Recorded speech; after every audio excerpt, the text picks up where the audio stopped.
Բարև ձեզ հարգելի դիտողներ, YouTube-յանի Մալիքի եթերում զրուցելու եմ հանուն Հանրապետության կուսակցության փոխնախագահ քաղաքական հարցերով փորձագետ Ռուբեն Մեհրաբյանի հետ ցանկության դեպքում կարող եք բաժանորդագրվել YouTube-յանի Մալիքին։ Բարև ձեզ, պարոն Մեհրաբյան։ Բարև ձեզ, պարոն Կիրակոսյան, շնորհակալ եմ հրավերի համար, ողջունում եմ ձեր հարգարժան լսարանին։ Պարոն Մեհրաբյան, գոյություն ունի Եվրասիական տնտեսական միությունը, թե ոչ։ Հայաստանի վարչապետը կարծում է, որ այս հարցին պետք է պատասխան տալ։ Դուք ինչ եք կարծում, ինչու այս հարցը եկավ առաջ։ Նախ հարցը ճիշտ է դրված, բայց այդ հարցական նշանն ուղղակի հանել է պետք եւ ընդհանրապես արձանագրել։ Եվ այդ մահը տեղի է ունեցել այն ժամանակ, երբ մենք ԵԱՏՄ շրջանակներում այս տարիների ընթացքում ստորագրել էինք մի ահռելի ծավալի տարբեր փաստաթղթեր, պայմանագրեր, համաձայնագրեր, չգիտեմ, ռեգլամենտներ, ստանդարտներ, մարմիններ էին ստեղծված, կանոնակարգեր եւ այլն։ Բայց մեկ էլ պարզվում է, որ այդ ստորագրածը ամբողջությամբ այդ հեչ, մի մոլագար կարող է տեղից թարսը ոտքից վեր կենալ ու ասել մի հատ փագեք, փագեք ընդ որում նենց փագեք, որ դա երևա իբր ֆիտոսանիտարական պատճառներով։ Ընդհուպ մինչև այն, որ այդ ֆիտոսանիտարական պատճառները վերաբերվում են նաև այն մրգերին, որոնք դեռ չեն էլ հասել, ասենք կամ կհասնեն օգոստոսին, ասենք խաղողը օրինակ, խակա, ասենք այդ ոնց եղավ, որ նենց ի սկզբանե արդեն լավը չի։ Իսկ այդ ամենը նշանակում է, որ այդտեղ կազմակերպություն չկա։ Այդտեղ մի sense կարանտինա, կարանտինային բարակ է մի հատ, որտեղ կա մի վերակացու, որը բերել այդտեղ մնացողներին բերել լցրել է այդտեղ, պահում է փագի տակ, որ հանկարծ ուրիշտեղ չգնան։ Ու ինչ ուզի, ոնց ուզի կանի ու ինքն էլ իրեն իրավունք է վերապահում, ինչ ուզի եւ ոնց ուզի անի։ Հետևաբար ես այդ հարցը չունեմ, էլի, կա այդ կազմակերպությունը, թե չկա։ Երբ Հայաստանը 2013-ի սեպտեմբերի 3-ին էր թրաֆիքինգի ենթարկվեց այդ կազմակերպություն, հիշում եք, Սերժ Սարգսյանին էլ հետո էլ ասում էին մի գիշերվա մեջ, մի գիշեր էլ չի եղել, 2 ժամվա մեջ է եղել այդ ամեն ինչը։ Պարզ էր, որ ի սկզբանե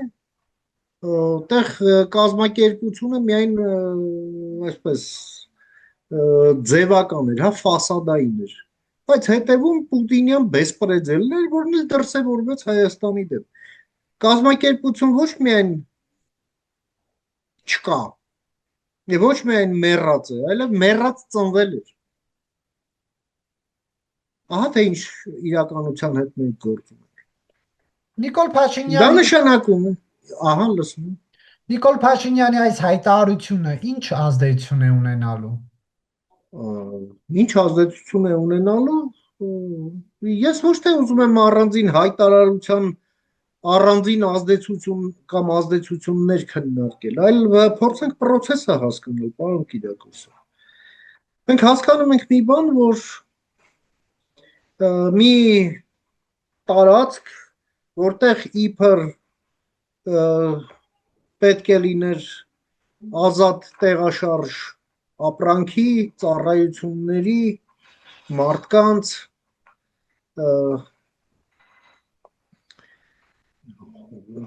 ֆինանսների, այդ ամենը չկա կամ այդ ամենը եթե կա, ցանկացած վարքյանի կարող է չլինել եւ դա կարող է որոշել մի մարդ, այլ անկախ նրանից դուք ինչ եք ստորագրել այդտեղ եւ ինչ չեք ստորագրել։ Դա նշանակում է, որ Հայաստանը այսօր կանգնած է մի շատ կարևոր խաչմերուկին եւ այդ խաչմերուկին պետք է ընտրի իր ճանապարհը եւ այստեղ ընտրություն էլ ըստ էության չկա, որովհետեւ ռուսներն ամեն ինչ արեցին, որ Հայաստանում շաբաթն ուրբաթից շուտ գա եւ այդ շաբաթն եկել է։ Այս սրա հետ մենք գործում ենք։ Հիմա արդեն էլ ով ինչ կհայտարարի, չի հայտարարի, այսօր էլ Մարիա Զախարովան հերթական հակասանիտարական ինչ-որ հայտարարություններով է հանդես եկել, էլի եւս մի չափաբաժնով։ Հետևաբար այստեղ ընդհանուր process-ն այն է, որ մենք պետք է թերթենք այս էջը, նույնիսկ չգիտեմ էլ հոգե հանգիստ պետք է պատվիրենք թե ոչ, եւ շարժվենք առաջ մեր օրակարգերով, իսկ մեր օրակարգերն արդեն այլևս այլ են, եւ առաջիկա այցը Եվրահանձնաժողովի նախագահի, որը երկրորդն է 2 ամսվա ընթացքում, իսկ դա նշանակում է, որ կա հրատապ անհրաժեշտության այդպիսի այցի, այո, այդ ամենն առաջ է բերում։ Սա մի սյուժե։ Երկրորդ սյուժեն, պարոն Կիրակոսյան, դա այն իրադարձություններն են, որոնք ծավալվում են այն պատերազմում հանցավոր, որը Ռուսաստանը սանձազերծել է Ուկրաինայի դեմ։ Այնտեղ մենք տեսնում ենք, որ Ռուսաստանը այլևս չի հարձակվում, այդ պատերազմում կորցրել է ոչ միայն տեմպը, այլև ստրատեգիական բանը նախաձեռնությունը, հա, էլ ռուսները էլ սպիտակներով չեն խաղում, ռուսներն արդեն ստիպված են խաղալ սևերով, սև քարերով, բայց քարել չունեն։ Այն ինչ դեմ է տվել Ուկրաինա, Ռուսաստանը դրան հակադրելու ոչինչ չունի։ Երբ Թրամփը նոր էր եկել Սպիտակ տուն, նա Զելենսկուն ասում էր, դու ոնց որ թե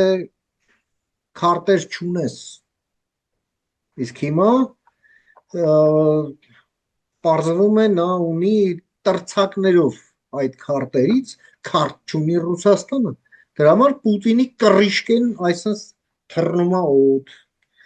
Ղրիմը թերակղզուց վերածվում է կղզու։ Այնտեղ բացակայում է այլևս բենզին,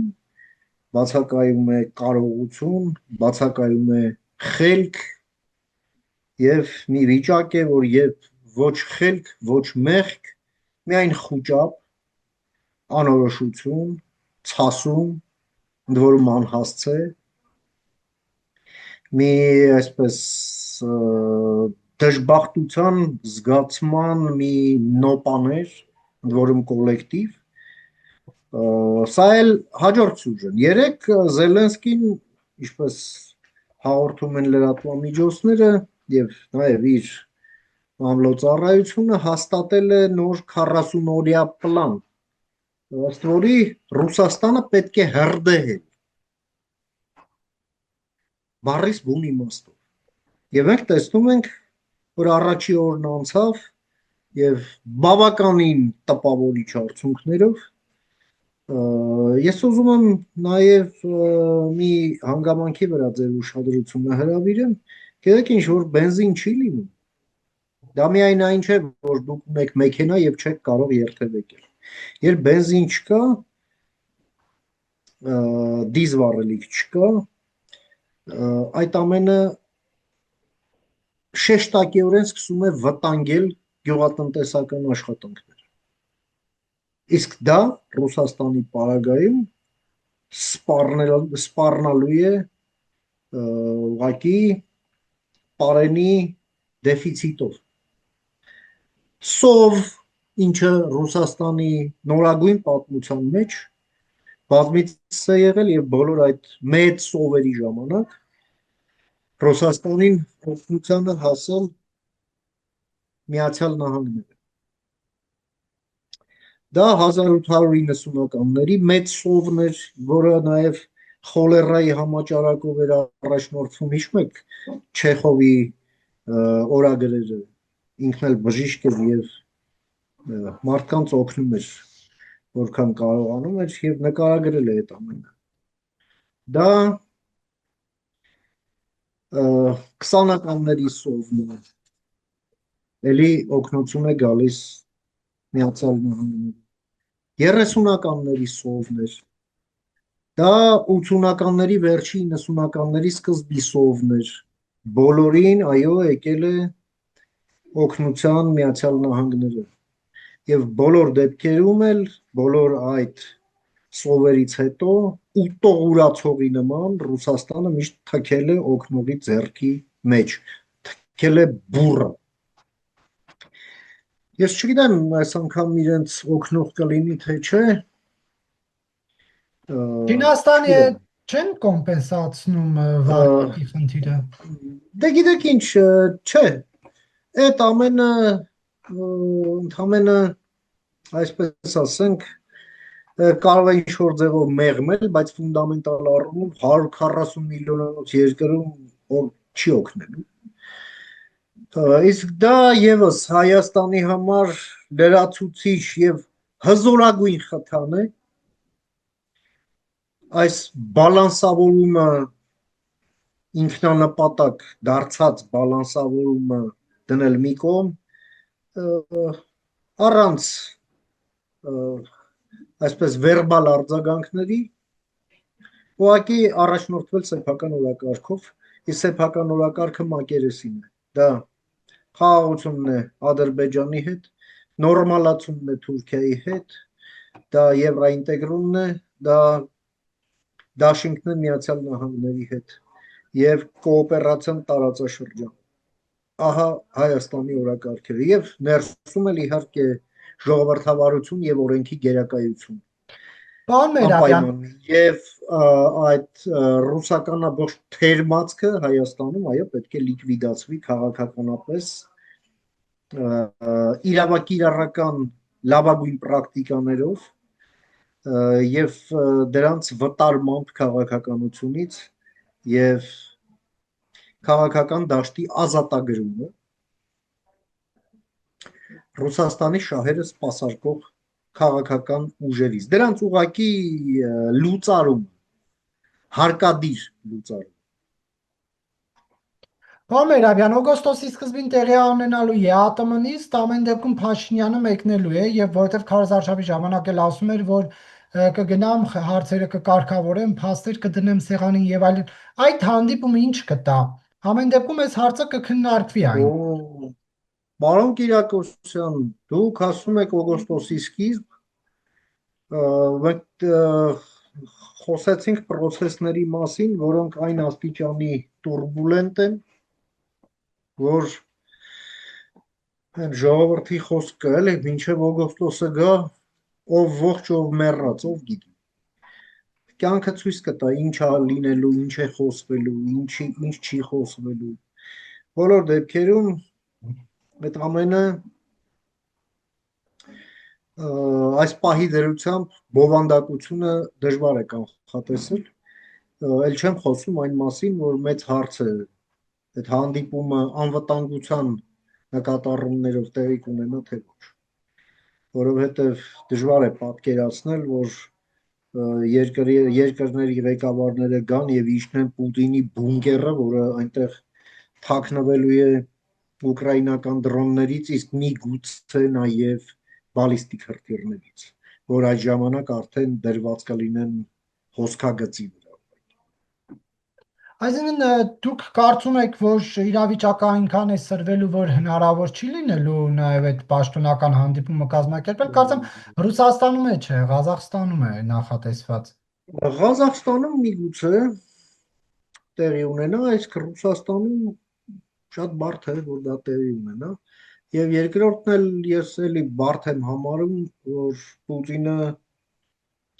այդ պայմաններում կարողանա լքի երկիրը։ Մի խոսքով, եկեք օգոստոսը թող, ինչպես ասում են, բարով խերով գա, գաք խոսենք։ Դե մի 30 օր է մնացել էլի օգոստոսին։ 30 օրը շատ է, պարոն Կիրակոսյան, դուք երևի հիշում եք, չէ՞։ Հենց մի ամերիկացի գրող կար Հերբերտ Ուելսը, որ այդ 17 թվականի հեղափոխության մասին գրեց, գիրք գրեց, որի վերնագիրն էր 10 օրը, որը ցնցեց աշխարհը։ Դուք խոսում եք 30 օրվանից։ Այնպես որ եկեք ինձ մի պարտադրեք, որ ես զբաղվեմ պայծառատեսությամբ։ Միայն ես կարող եմ թրենդերի մասին խոսել, որ կան, ձևավորվել են եւ այդ զարգացումներն ընթանում են իրենց տրամաբանությամբ, իսկ 30 օրվա ընթացքում, ասենք X պահին մենք ինչ դասավորություն կունենանք, դա էլ արդեն Աստված գիտի։ Պարոն Մերաբյան, ընտրությունների արդյունքները վիճարկում են Սահմանադրական դատարանում, այդ թվում նաև ձեր քաղաքական ուժը ՍԴՄ Այո, դեռ մի քանի օր պետք է դա քննի։ Ինչ եք կարծում, ինչպիսի ելք կլինի այս գործընթացներին։ պարոն Կիրակոսյան, այսօր տեղի ունեցավ այս պահի դրությամբ, երբ մենք զրուցում ենք, դրա համար եմ ասում այսօր, տեղի ունեցավ կողմերի պարզաբանումների ներկայացումը հայցվորների, հա, մի երկու այսպես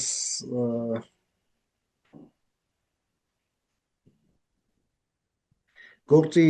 վարման հետ կապված մի քանի հարցեր քննարկվեցին եւ կողմերը ուղղակի ներկայացրեցին իրենց այդ պարզաբանումները հայցի հետ կապված։ Ես կարող եմ ասել մենք ինչ ենք ակնկալում,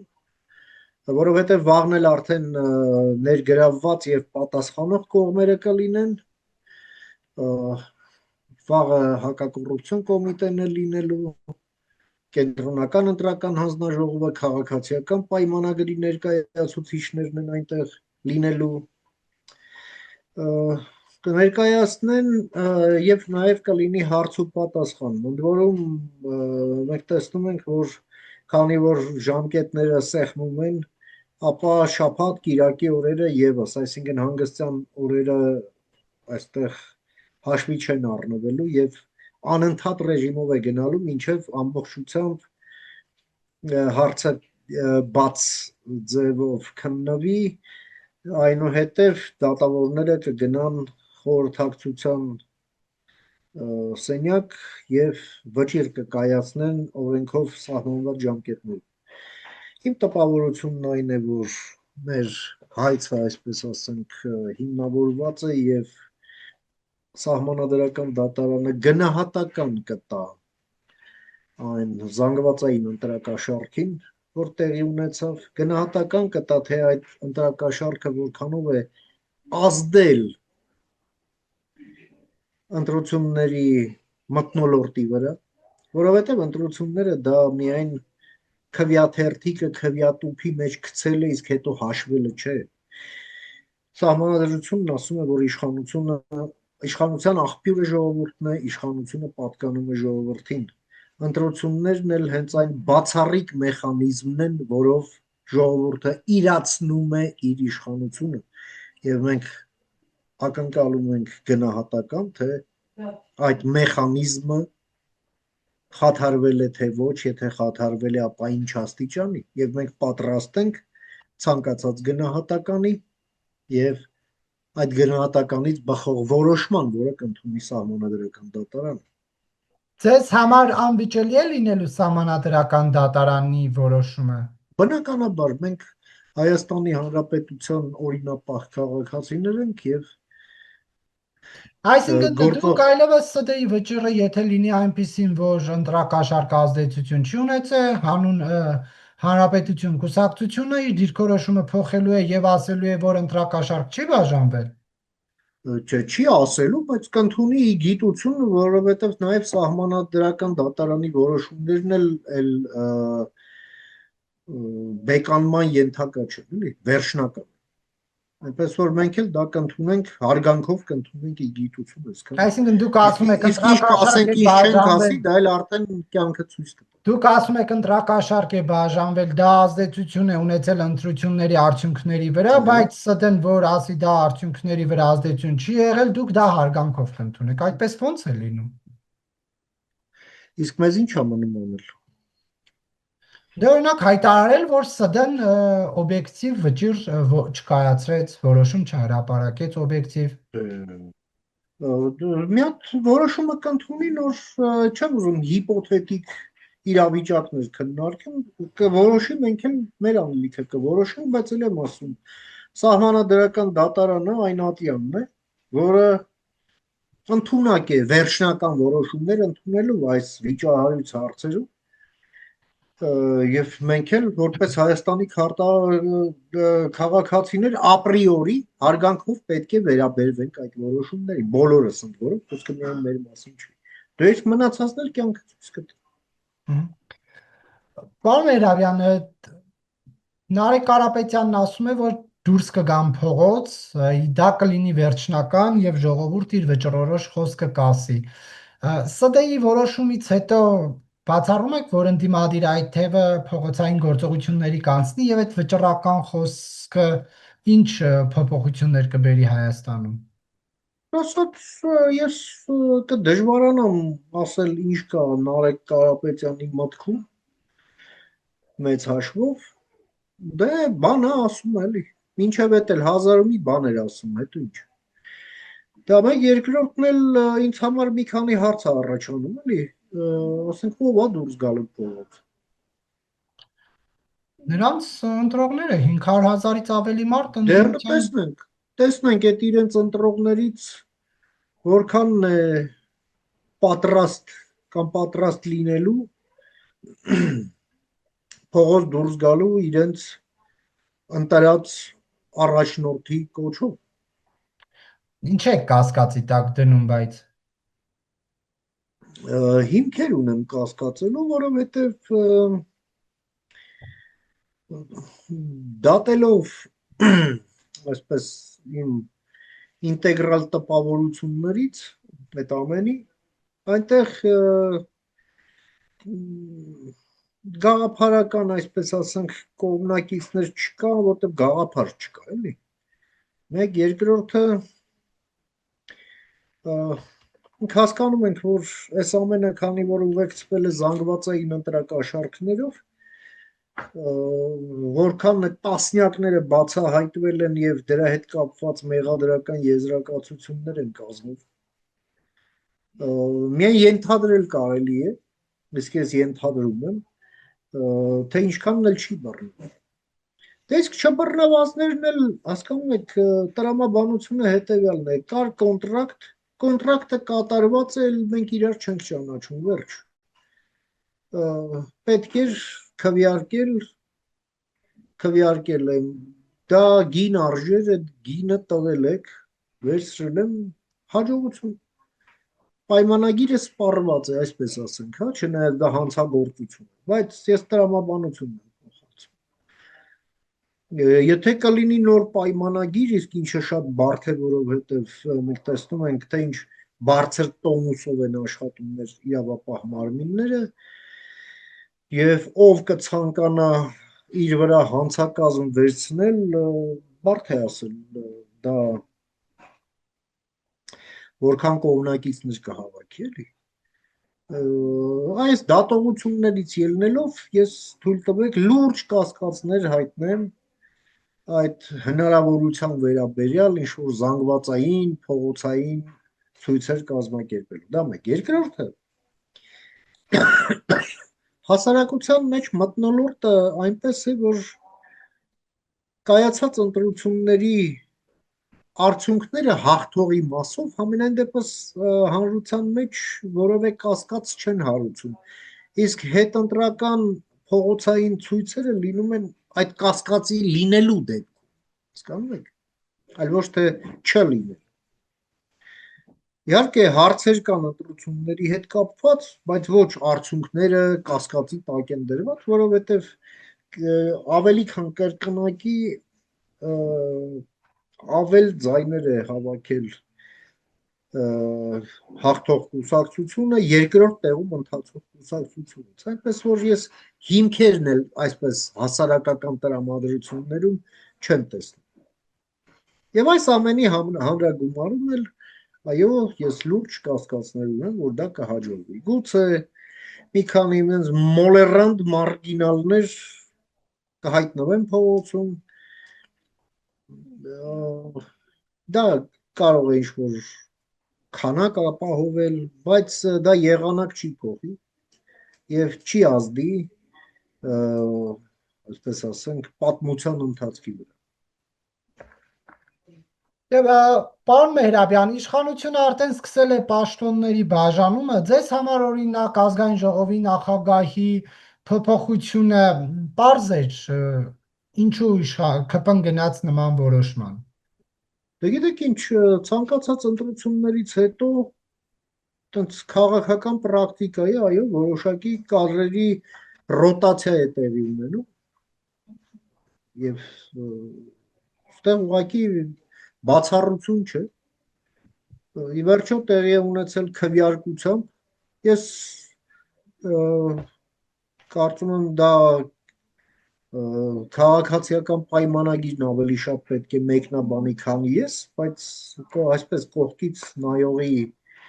դիրքերից կարող եմ ասել, սա նորմալ քաղաքական պրակտիկա է։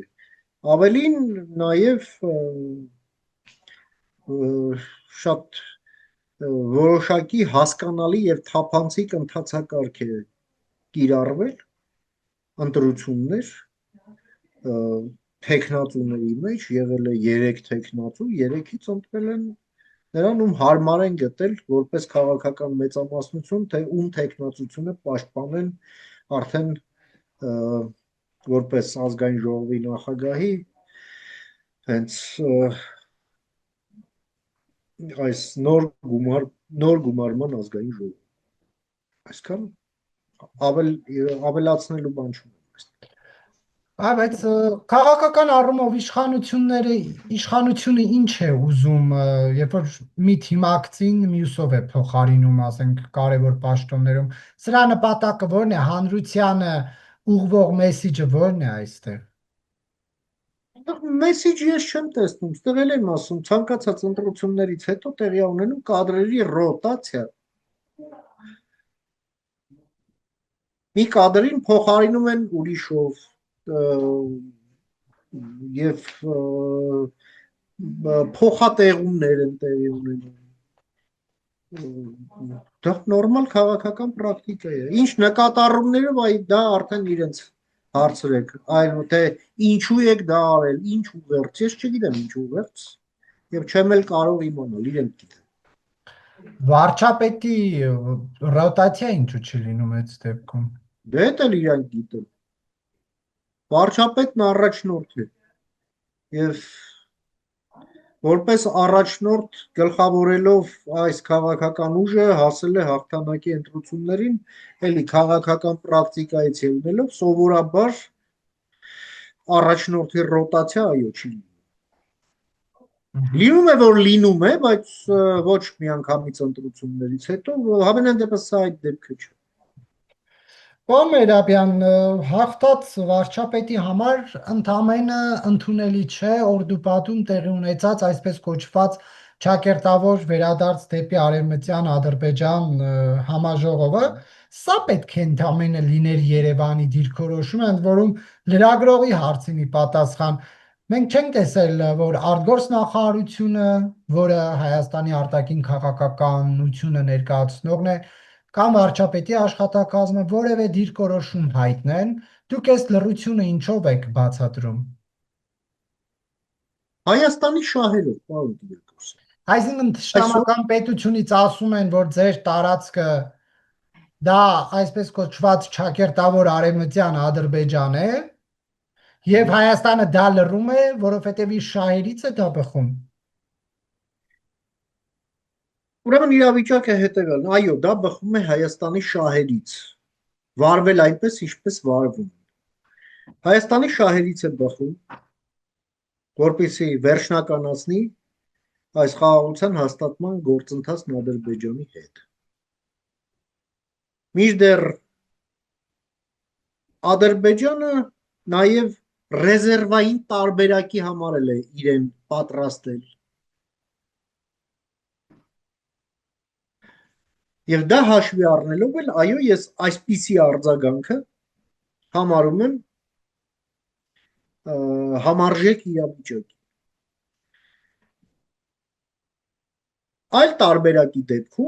Այլ տարբերակի դեպքում մենք մտնելու ենք մի շրջապատույտի մեջ, որը հաստատապես մեր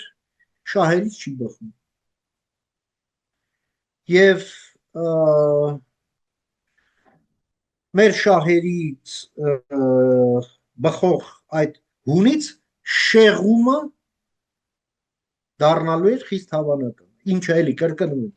մեր շահերից չի բխում։ Իսկ լրագրողներն էլ կարծում եմ,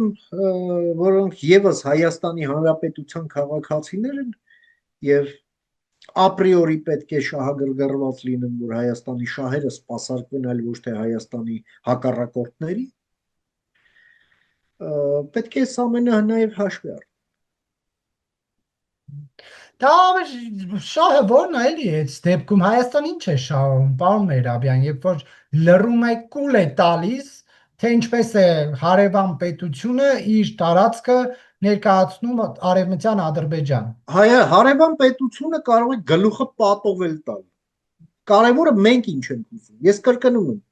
մենք ուզում ենք, որպեսզի Ադրբեջանի հետ նախաստորագրված պայմանագիրը ստորագրենք, ապա շրջափակենք երկիրը, այդ Հայաստանը չի շրջափակել Ադրբեջանին, Ադրբեջանն է շրջափակել Հայաստանին։ Եվ մեզ պետք են բաց ճանապարհներ, մեզ պետք է խաղաղություն եւ մեզ պետք է մեր օրակարգը սպասարկելու հնարավորություն։ Մեզ պետք է չուլանից դուրս գալ, հասկանում եք, որն է առաջնահերթը, որն է երկրորդ հերթինը։ Եվ բնականաբար Ադրբեջանն այո իր առավելությունն օգտագործելու համար եւ լարվածություն պահելու համար այո նման բաներ անելու է։ Դա մի կողմից եւ երկրորդն էլ մենք տեսնում ենք, որ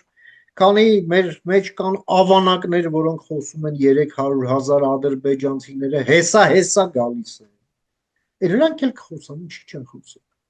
Չէ, բայց ակնհայտ է, ախր ստեղ ընդդիմությունն է խոսում, ինչ որ ՀԿ-ի ներկայացուցիչ է խոսում, իսկ այնտեղ իշխանության ներկայացուցիչներն են այդ մասին խոսում։ Շատ լավ է, ինչ ուզում են թող խոսան, իրենք էլ իրենց դա ավտորիտար ռեժիմ է, պարոն Կիրակոսյան։ Նրանք պետք է ավտորիտար ռեժիմի համար պետք է նման ցնորամիտ գաղափարներ եւ որքան անիրականանալի, այնքան լավ։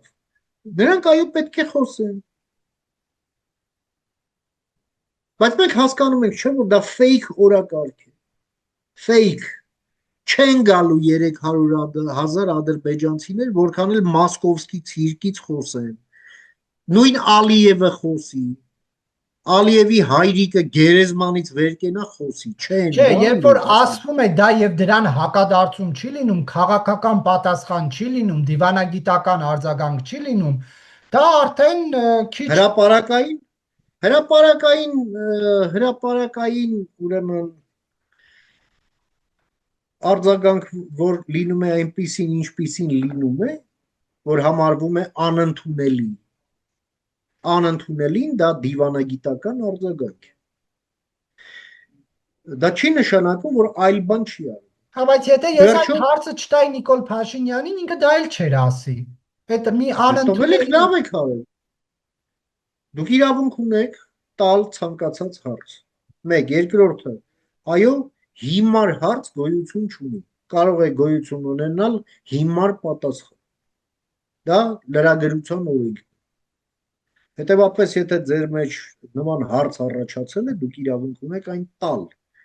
Իսկ ձեր հարցի հասցեատերն էլ եթե կրում է քաղաքական պատասխանատվություն, այլ ոչ թե փորձագետ է, հա, պատասխանելու է այնպես, ինչպես թելադրվում է պետության շահերից տվյալ պահին, քաղաքական տվյալ պահին, հա։ Այս ամենը այսպես է աշխատում, պարոն Կիրակոսյան։ Շնորհակալություն, պարոն Մերաբյան, հարցազրույցի համար։ Համեցեք։